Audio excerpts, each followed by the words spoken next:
This is our Q&A. Today's Q&A, we have to rush a little bit because our venue is soon going to be used. So we have to do this on time. So if you have any questions, I know Ifeoma told me she had to go and pick her kids, but that she has a question. So, all right, I can see a question here by Christiana, and Ifeoma has one. So, Vero has a question. My brother in front has a question. Toby has, no, we're not doing two. We're doing one. One question. One question, all right. And since Ifeoma has a question, we will just take those. All right, very quickly. Christiana says, we get from Jesus' resurrection how we would be like when we resurrect. We will be raised with an actual physical body. However, Jesus still had the piercings from his crucifixion. Does this mean that we will have scars from our former bodies, or is Jesus different in that regard? Wow. All right, thank you. That's a good question. Let's start from here. Sorry, my brother, I can't remember your. I know it's not that. I don't think I know your name. I was about to say. All right, so I don't think we met before. So you just help us with your name before you give the question. They'll put the mic to your. They'll put the mic to your face, but we'll hold the mic. Don't be angry. Thank you. Mine isn't a question; it's a comment. Is that okay? Normally it's just questions. Okay. Yeah. Thanks. You can give the comment after. That's fine. Okay. Where? Okay, yeah, let's start with Toby. It was Toby, it wasn't Daniel. Okay, so I once listened to a preacher who said something about how tithes shouldn't be just about money. I mean, he said something about tithes shouldn't be, that people shouldn't pay the tithe of their time, kindness to the church. But it seems that most people just focus on money. So the preacher wasn't saying something about not paying that. Like, he insisted on, you need to pay your the tithes like financially, but then the tithe of your kindness, tithe of your time, and everything. And okay, I mean, with your message today, it's tilting more towards just the money thing. Yeah, the financial. All right. So what do we think about that? Fine. Yeah. All right. Thanks. Voero, then we can do Ifeoma. Ifeoma looks like she needs help. All right. Okay, can someone tie their time to help her carry their boy? So all right. Since they didn't ask a question, I have two. The one from last Sunday. No, you choose one because I'm serious that we are actually short for time. Okay. Ask it, but I can decide not to answer one of them in case of time. All right? This one that I actually want to ask this Sunday is Genesis 5:29. It says, "Now we called his name Noah, saying, this one will give us rest from our work and from the toil of our hands arising from the ground which the Lord has caused." And what I'm trying to say is, from this text, doesn't mean that what this text is saying doesn't mean that through Noah, or at the time of Noah, that God caused like a partial lifting of the curse that he gave in Adam. And also taking note that their names were also prophetic. The names that were given to people were prophetic. And God also said in Genesis 8:21, he said, "Never again will I curse the ground because of humans." And he also says, "Never again will it destroy all the living creatures." Why did he have to make that statement if the curse wasn't going to be lifted? And again, he also goes on in Genesis 9 to bless the earth like he did in Genesis 1. Sorry. Let me get that second part of it. That you said, why did he say he will not destroy humans when the curse wasn't lifted? Is that what you said? Okay. Is that? No, that's not what I said. I said, he said that never again will I curse the ground, which is separate from him saying, and never again will I destroy all living creatures. God could have just said, never again will he destroy all living creatures. But he made points about the curse. And again, in Genesis 9, he blesses the whole earth. So I'm asking, was there a kind of partial lifting of that curse in Genesis 3 that God gave on the earth?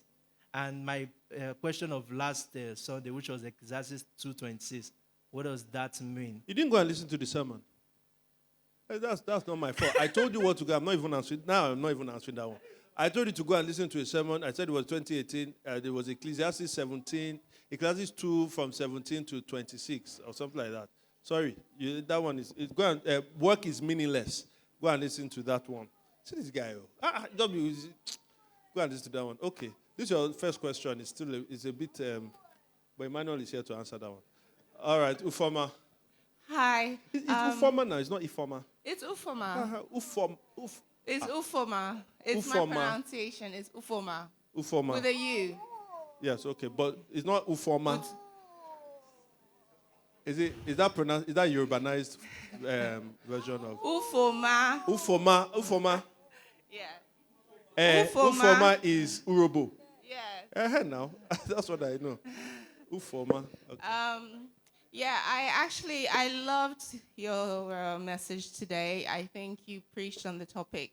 Like, you covered so many bases, and you were biblical, truthful, and challenging. So it was really touched the issues really well. And I'm someone who you probably have called anti-tithing campaigner, but I don't believe I'm a campaigner. I think I agree with you that it's a responsibility and our duty to give.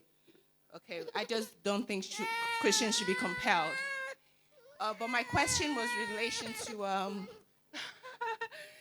thank you. My question was in relation to something you said about adultery and about how it was a whole Bible principle that is one wife, because in the Old Testament there are many great men, David inclusive, that had more than one wife. And with God calling David a man after his own heart, God never at any point telling David it was wrong to marry another wife. And even when he went and slept with someone else's wife, and David said he could have gotten some other woman to sleep with, it kind of seemed like polygamy was legitimate in the Old Testament, and it was even good, it was okay, so I want to understand that. I just want clarity on that. Was it wrong and a sin then, and it was just overlooked, or was it okay then? Because a lot of people say that it was okay. Thank you. All right. Okay. Which one first? What's Christiana's one? It was an interesting one. Yes, we get resurrection. Yes, discuss. So, to be honest, Christiana, let me say this. This one, I am 60% sure. I'm not quite sure, because that has always, I won't say bothered me, but I've been curious about that. And she asked the question about Jesus' scars on his new body, that his resurrection body, he had scars. And so the question is, are we going to have scars on the bodies that will have a new creation? I'm not sure. I'm not sure. My guess is no, but obviously you look at Jesus and you say, well, Jesus did. But I would say Jesus' own, it looks like an accommodation was made there because of the significance of what it was pointing to. But I'm not sure. What I do know is, even if we have scars, those bodies cannot be sick. You won't be able to get any other scar again. All right? You won't be able to get any other scar. But my guess is no. But I do want to say a larger point, though, about the resurrection and that, and Jesus showing and saying, put your hand there, that it is me. It shows us that with the resurrection, there's both discontinuity and continuity. The discontinuity is that it's not the same bodies that we have. 1 Corinthians 5 says, when you sow something in the ground, it's not the same thing that comes out that was actually sown. So there are discontinuities. We had corruptible bodies, we'll have incorruptible bodies. We have weak bodies, we'll have mighty bodies, we'll have bodies that could die, we have bodies that would die, we'll have bodies that won't die. So there are discontinuities there, but there are continuities. It is the same person. It is the same person. I don't know how totally will be recognizable, but it seems like we'll be recognized, like we'll recognize. Maybe we'll have the same look, right? But like, well, which look are we going to have? Is it look when we're 80? Is it look when we're 40? Is it the look when, because you're not going to age again. So I'm not, those are all the details that we don't know. But I'm just saying, I think symbolically, the scars represent the continuity of identifying that it was Jesus and not somebody else. On the issue of our own scars, I would say no, but I'm not really sure. Not even really sure. 60%. To Voero's question about God cursing, the curse in Genesis 9 and whether, that was undoing the curse of Genesis 3. Partially undoing the curse of Genesis. I do not think so.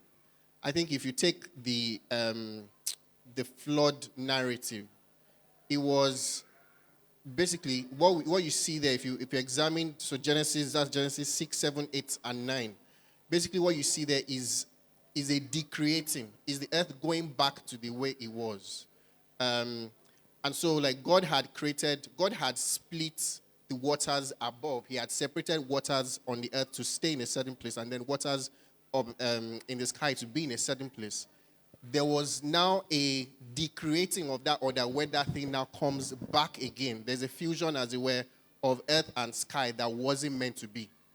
And so when God says, I will no longer, curse the ground for the sake of man, in that regard, what he's talking about there is that displacement of the order that he had made will no longer exist.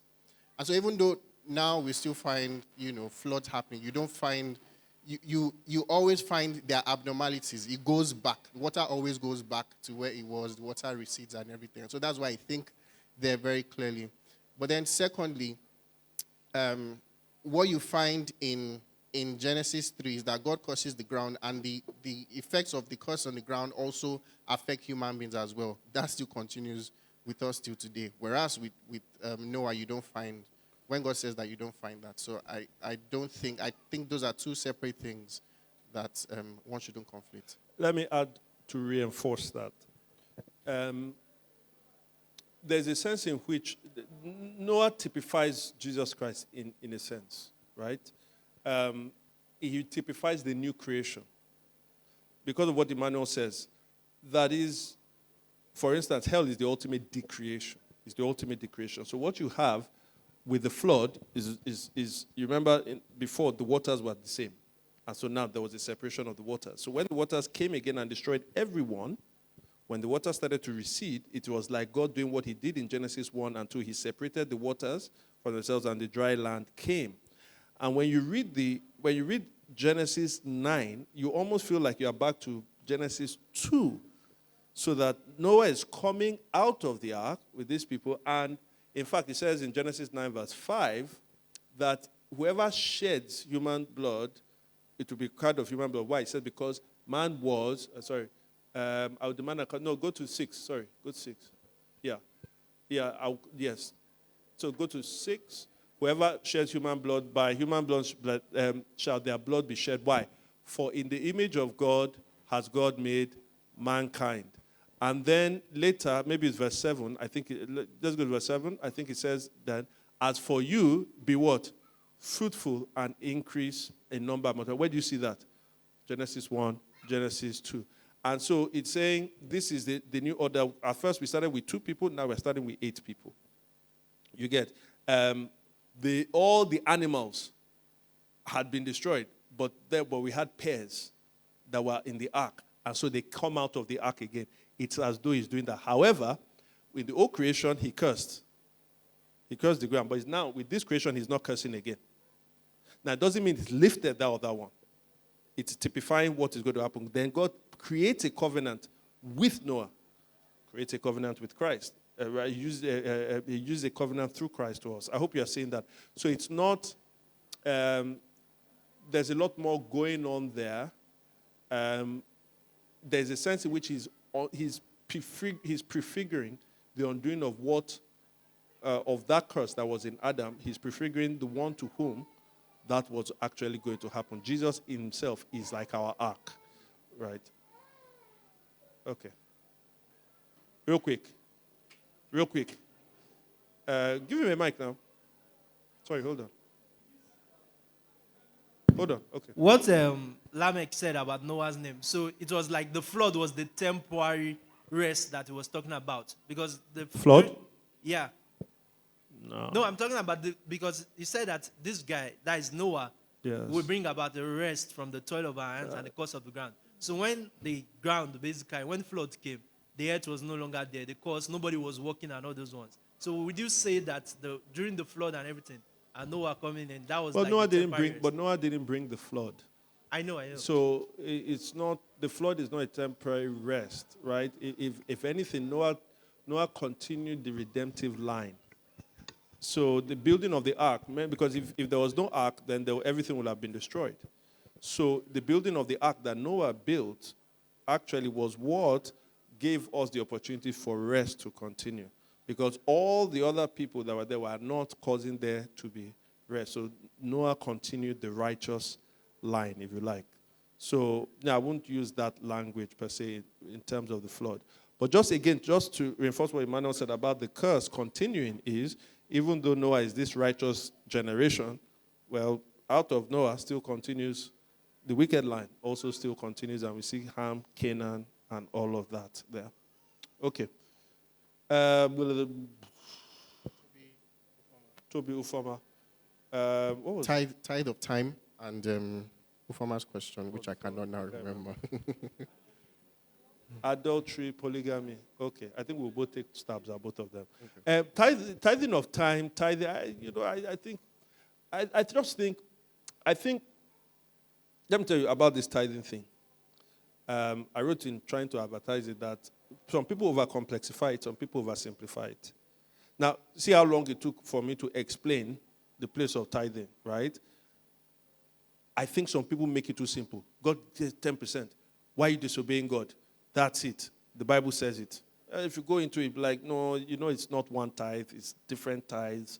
And if you say that we must do it in that way, then are you now saying we are under the old covenant? No, it's not that. So there's a bit of complexity to it. Let's not oversimplify it. I then think some people overcomplexify it. In trying to justify it, then we come up with a lot of, superfluous theories and things like that. I don't think you have to start saying tithing of time and all of that. But I think here's what the person is probably trying to say. And they don't necessarily have to. I think they can take the principle. The tithing principle still says that all of us belongs to God. And to demonstrate that all of us belongs to God, everything about us, we should dedicate portions of it to the Lord. So in that regard, of course, we should give of our time to the Lord. First of all our time is to the Lord. So even in our place of work, whatever you do it as unto the Lord, yes. But in terms of a dedicated devotional sort of way, like when you come to church, when you go and spend time with the Lord's people, of course. But I just feel like when you now throw in tithe there, then somebody is now saying, I'm trying to show you that it's not just money. I'm not just telling you about money. You give 10% here, but you also give 10% of your time. Like, really? As in, what if somebody can give 30% of their time? Let's not do that, I think.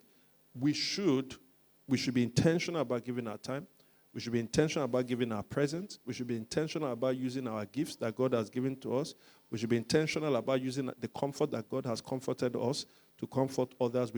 That's what we are giving people. But why I was specific about money is because there was a series about money. Tithe, first and foremost, was talking about people's the products of their hands. So that's why this was squarely focused on that. But as I said, there's a principle there, and then how we are specific with the principle, that's another thing entirely. Okay. You do want to say something to that? No. I think you've covered it. All right. Ufoma's question. Please, can it just be summarized again? No, adultery. Sure. Adultery is great people in the Bible had, great people, polygamy. Spouses. They had multiple wives. But if you then say that it was always, as I said with the adultery thing, it was always one man, one wife, then polygamy is wrong. But God doesn't condemn David. God doesn't condemn. Abraham. Yeah. When he married Keturah, Sarah was there. Abraham had multiple wives. Solomon. Solomon had multiple. Solomon. Is that what you call it? Yeah. All right. So who else? You said someone. No. Okay. Those are famous too. Yes. So I think again one has to, like Pastor Femi was showing, there is the command, but again you have to recognize that the storyline of the Bible is progressive. So there was a lot of development that, even though the Bible is recording certain things for us, the Bible isn't necessarily affirming those things for us. And sometimes the Bible is very clear. The Bible is overt in denouncing certain things. But at other times, the Bible is, if you like, covert. So the Bible doesn't expressly tell us this thing is wrong, but it shows us that this thing doesn't make sense. And you see it in the full story that it records of people like Abraham, Hagar, and Sarah, and how all of that just went down. You see it in the story of Solomon, how his wives ultimately led him to walk away from God. You see it in the life of David as well. And you see sort of those hints until you get to the New Testament, where Jesus now explicitly says, when they ask him the question about divorce and remarriage in Matthew chapter 19, and Jesus explicitly says, he who made them male and female. And he's expressly talking there about the nature of marriage being between a man and a woman. And so sometimes the Bible doesn't go into all the details that we want the Bible to cover about certain things, but the Bible shows us hints. I think the other thing I'll say about that is, particularly for the kings of Israel, for instance, the Bible is very clear that there shouldn't be people that have many wives. The Bible talks about them not buying. It wasn't even just about wives. It was also about military power. Don't pursue military power. I think that's Deuteronomy 18. Don't pursue military power. Don't have many wives. All of those things. And so you see that even though Solomon disobeys God in that regard, and the Bible doesn't expressly tell us that he did so, the Bible still records how that led him to walk away from God. And so some of those things, like Pastor Femi was showing us, it doesn't, the principles or the command isn't as explicit as we want it to be, but the Bible is clear in the New Testament, I would say, about the nature of marriage being between a man and a woman. Yeah, I mean, can't improve on that. I may just say it in the same way. I may just say the same thing in different way. Honestly, like the scholar, I think he's a Jewish scholar, he's called Robert Alter, and he's an expert in what you call Old Testament narrative. And he says that anybody who reads the Old Testament narrative portions, and just not commands, but just the narrative portions, and you come away from the Old Testament narrative portions thinking that it recommends polygamy, he said that person does not know how to read at all. Like, show me where it has always worked out well. Jacob, David, Solomon, like, it doesn't work out. Multiple wives never works out. And the fantastic thing is Jesus did not do a sort of, you have heard that it was said you can marry 2 wives. But I say to you, marry 1 wife. That's sort of when people think that Jesus was correcting the Old Testament. By the way, Jesus never, ever, ever corrected the Old Testament law. Never did. Read the Sermon on the Mount. He never corrected it because there was nothing wrong with the Old Covenant. The wrong thing with the Old Covenant was people trying to misuse the Old Covenant for what it was never proposed to be used. So Jesus did not do that. Jesus didn't say, you've heard it was said. Jesus said, he went back to the very beginning, the kind of revelation that they had from the beginning. I said that's what it was. So essentially, according to what was laid down, David was wrong. Now, if you say David was a man after God's own heart, it's not only there now. Didn't David commit adultery? He did. Yeah, he was a man after God's own heart. Doesn't mean that he was sinless. David had a lot of sin. And then we saw what Solomon did. I mean, the narrator is specifically trying to tell you, look at this guy that had a lot of wisdom. And look at how the wisdom worked out for him. And look at how the wisdom, he now misused the wisdom. Solomon's story goes like this. And then it goes like this. And at the heart of it, what is marrying of the wives is put specifically the foreign wives and the fact that there were multiple. And so it was never the case. Now, God is a real God. By that I mean this.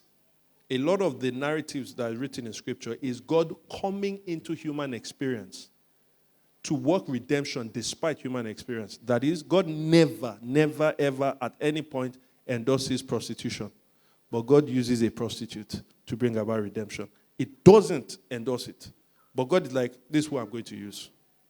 You see the point? So, in a time when there was widespread polygamy, one of the reasons is because men, basically, how did you get kingdoms? How did you get wealth, actually? You know, here we are doing trade, we are doing all those things. That's not how they mainly got wealth. They mainly got wealth by conquering. And when you conquer, you kill the men, you kill sometimes the boys. So the women they don't have plenty of people to marry. So the ratio between women and men was always disproportionate. And so a lot of people worked out polygamy. So God works, the story of redemption is God working in the mess of history. Again, I want to say this because some people get so caught up into this sort of We start singing songs like, oh, I'm so messed up, I'm so messed up. God likes it. And we almost put a virtue on being messy. No. No. God does not endorse it. But God does not dispense of people who identify their mess and come to him for help. And so in that regard, God comes into not the world that we wanted him to have, but the world that was there. And he chose a Moabitess. He chose a prostitute. He chose a woman who pretended to be a prostitute so that she could pay back the father of her dead husband that was trying to use her. He just uses all these kinds of things to work redemption. But the person that finally brought redemption, the Bible says that there was no sin found in him. No sin found in him. And where he is then taking the story to redemption to is where there will be no mess, the curse will be lifted, will be totally taken away, and then will dwell with him forever. So that's what I'll say about that. All right. God bless you all. We did it. 12. Have a great day.